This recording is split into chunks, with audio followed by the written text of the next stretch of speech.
Revenue augmentation committee அப்படின்னு சொல்லிட்டு இந்த விஷயத்துக்காக ஒன்று நியமிச்சிருக்காங்க சார். சேர் பர்சனாக இருக்கக்கூடிய வந்து டாக்டர் மான்டெக் சிங் அப்படின்னு சொல்லி சொல்றாங்க. அவர் எப்படி சார், அவரை பத்தி நிறைய விஷயங்கள் சொல்றாங்க, நீங்க உங்களுக்கு தெரியும் நல்லா. இந்த இந்தியாவுடைய புதிய பொருளாதார கொள்கையை உருவாக்குனதுல அவர் ரொம்ப ஒரு very very refined economist. Actor Dhanush அவர்கள் வந்து அவரோட பர்த்டே அன்னைக்கு ஒரு பெரிய செலிப்ரேஷன், அவர் பண்ணது எல்லாமே வந்து இதுக்கு முன்னாடி யாரோ பண்ணியிருக்காங்க இந்த மாதிரி அப்படின்னு சொல்லிட்டு யோசிக்கிற அளவுக்கு இருந்துச்சு. அவர் பேசுறது பார்க்கறது எல்லாமே. நீங்க அதை எப்படி பாக்குறீங்க? அவரோட அரசியல் வருகையா இருந்துச்சுன்னா அது அந்த எந்த அளவுக்கு? அது அரசியல் வருகை தான் நான் பார்க்குறேன். அப்படியா சார்? பட் ஆனால் வந்து அது அவர் எதிர்பார்க்குற மாதிரி அச்சீவ் பண்ணிட முடியாது. இன்னைக்கு வந்து ஜென்சி பாலிடிக்ஸ் வந்து ரொம்ப முக்கியமாக இருக்கு. தமிழ்நாட்டில் இளைஞர்களுடைய பாப்புலேஷன் அதிகமாக இருக்கு. அப்போ இதை இன்னைக்கு யார் கையில் இருக்குன்னா தவிக கையில் தான் இருக்குது. அதை உடைக்கணும் அப்படின்னு பிஜேபி ஒரு பிளான் போடுது. சரி, மாமனார் வந்து வயசாயிடுச்சு, ஓகே, மருமகனை இறக்கி விடு. நீங்கள் ரஜினிகாந்த் பேசும்போது கூட அவர் பழைய பேச்செல்லாம் எடுத்து கவனிச்சிங்கன்னா சொல்லுவார், நான் வந்து கட்சி அமைப்பேன், ஆனால் ஆட்சி நான் வந்து முதல்வராக இருக்க மாட்டேன். நம்ம ஊரில் நல்ல ஐபிஎஸ் படித்தவங்க, ஐஏஎஸ் படித்தவங்க பலர் வந்து நாட்டுக்காக நல்ல செயல்களை செய்யணும்னு ஆசைப்படுறாங்க. அவங்கள தான் நான் முதல்வராக்குவேன் அப்படின்னாரு. யாரு? ரஜினி. அப்பவே யாரை மைண்ட்ல வச்சு சொன்னாரு? அண்ணாமலை மைண்ட்ல வச்சு தான் சொன்னாரு. அனிதா ராதாகிருஷ்ணன் சார், அவர் வந்து அவர் வந்து அரெஸ்ட் ஆயிருக்காரு சார். இதுக்கு முன்னாடி விமர்சிச்சு அந்த மாதிரி உரிமையில பேசக்கூடாது அப்படிங்கிறது. இன்னைக்கு காலையில் ஒரு வீடியோ வந்துச்சு. முதல்வர் அங்க போறாருன்னா புடிச்சு வச்சிருவாங்க அப்படின்னு சொல்லிட்டு ஹெலிகாப்டர்ல போறாரு அப்படின்னு சொல்லி. திமுகவுடைய வேட்பாளர் தேர்வு எந்த லட்சத்துல இருக்குன்றதுக்கு அனிதா ராதாகிருஷ்ணனே ஒரு உதாரணம். இவர் இப்படி சொல்றாருன்னா, குளத்தூர் எக்ஸ்எம்எல்ஏ அவர் வந்து இவிஎம் மிஷினை வந்து திருப்பியும் சரி பார்க்க சொல்லி சொல்றாரு. 2வது முறையாக தோத்து போறாரு பாவம். இதுவே தப்பு இல்லை. ஏய், யாரானா நான் வந்து ஒரு திமுக கட்சியோட தலைவர்ரா, நான் ஈவென்ட் மிஷினில் கோளாறு பண்ணிட்டேன்னு போய் நான் செக் பண்ணால் அதுவே எனக்கு அசிங்கண்டா, என்னடா சொல்கிறீங்க அப்படின்னு அப்படி கேட்டிருக்கணுமா? ஆமாம், நம்ம செஞ்சதெல்லாம் சரிதான், ஆனால் ஈவென்ட் மிஷினில் தான் வச்சுட்டாங்க, வா செக் பண்ணுவோம் அப்படின்னா இது அசிங்கம் தானே.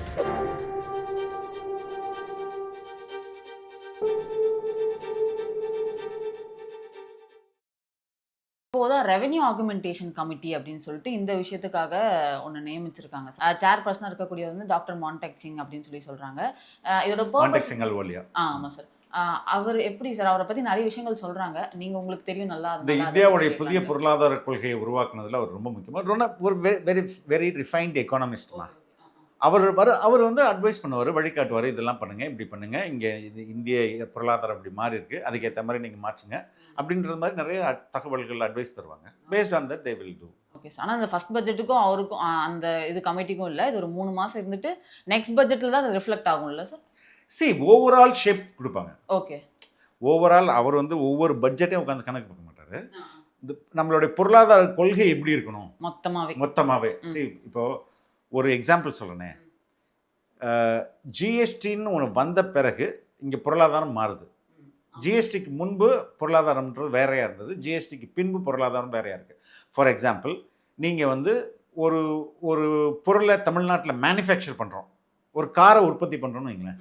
அந்த காரை உற்பத்தி பண்ணும்போது ஜிஎஸ்டிக்கு முன்பு வேறு மாதிரி இருந்தது. காரை உற்பத்தி பண்ணும்போதே நமக்கு ஒரு வருமானம் வரும்.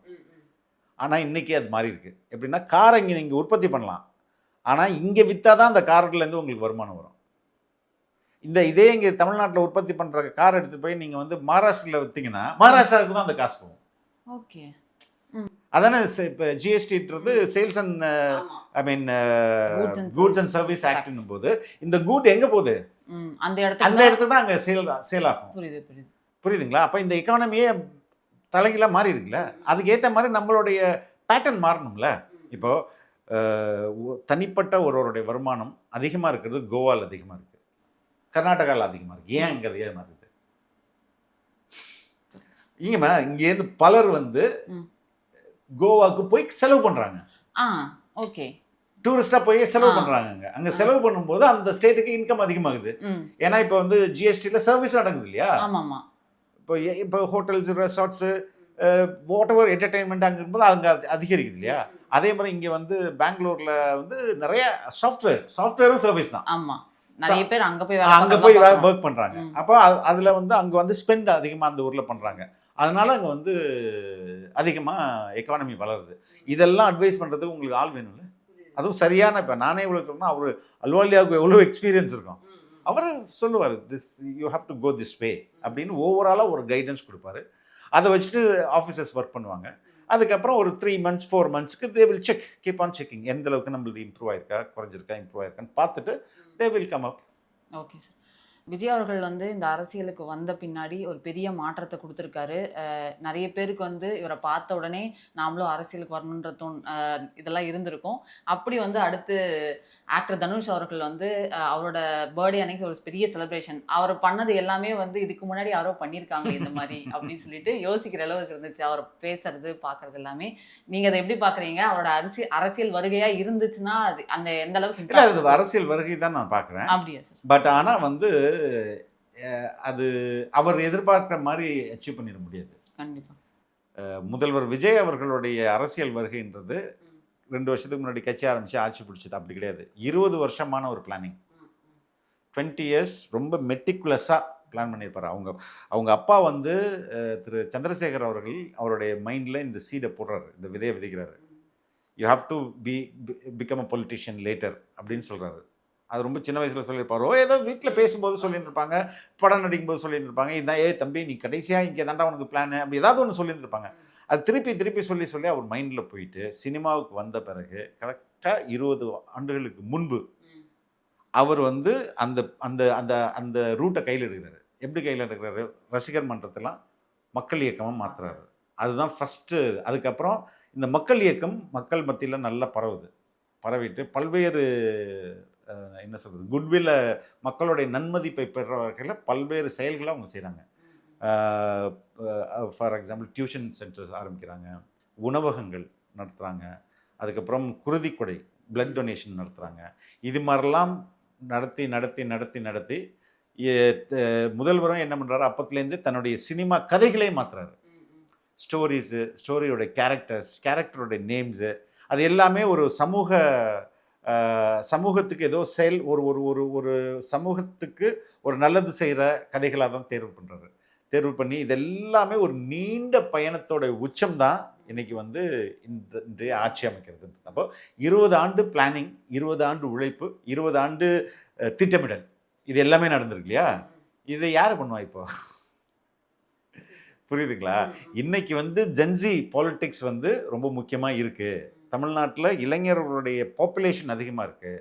அப்போ இதை இன்னைக்கு யார் கையில் இருக்குன்னா தவிக கையில் தான் இருக்குது. அதை உடைக்கணும் அப்படின்னு பிஜேபி ஒரு பிளான் போடுது. சரி, மாமனார் வந்து வயசாயிடுச்சு, ஓகே, மருமகனை இறக்கி விடு அப்படின்றது தான் அது. ஆமாம்.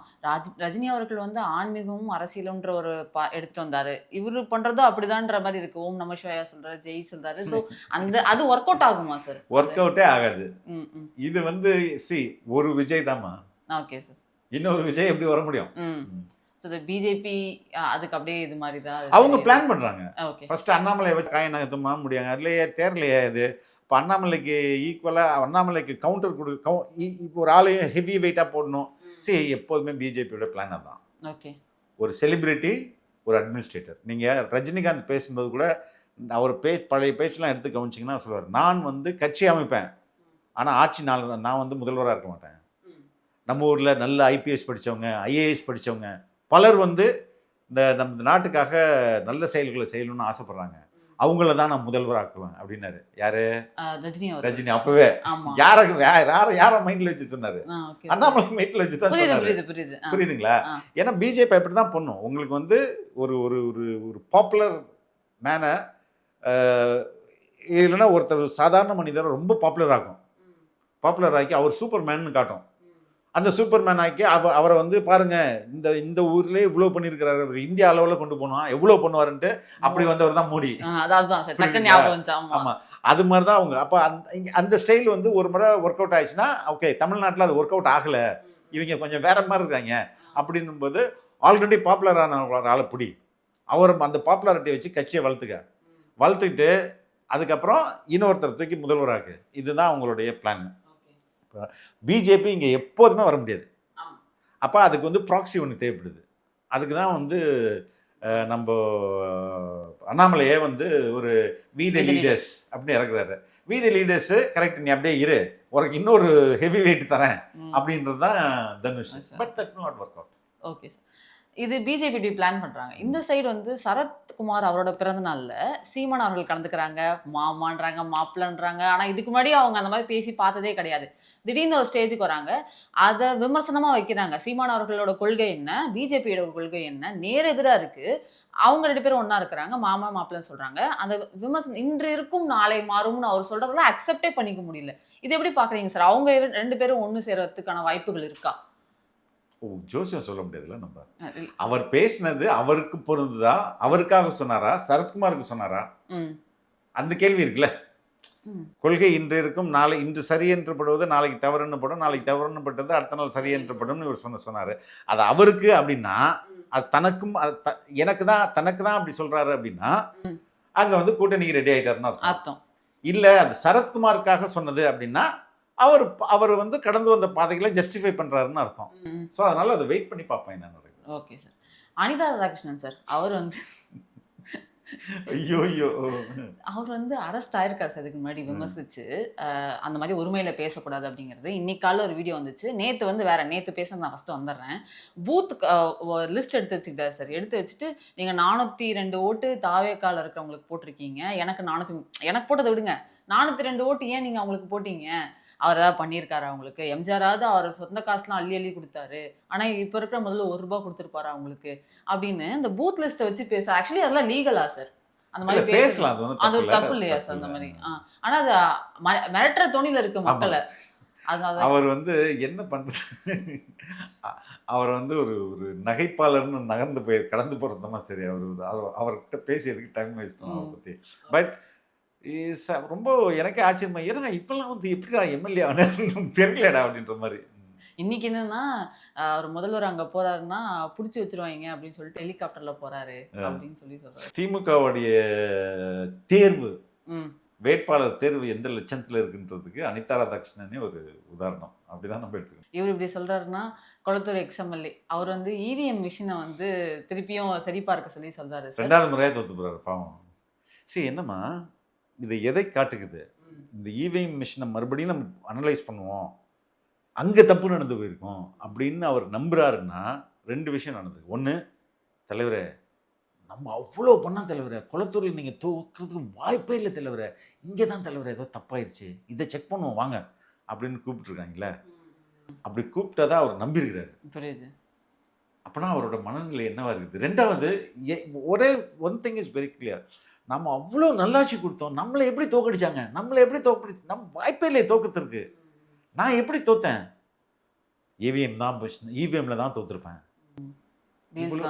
அப்படின்னா தோத்ததுக்கான காரணம் வெளியில தெரியும் இல்லை, அக்செப்ட் பண்ண முடியல. ஓகே ஓகே, நான் எப்படி தோத்தேன், நான் எப்படி தோத்துருக்க முடியும், நான் தோத்துறதுக்கு வாய்ப்பே கிடையாது அப்படின்னு இவிஎம் மிஷினை போய் செக் பண்ணுவோம் அப்படின்னா, இன்று வரையும் கிட்டத்தட்ட 3 மாசம் ஆச்சு. தோல்வியை 3 மாசத்துக்கு அப்புறமும் என்னால ஒத்துக்க முடியல அவருக்கு.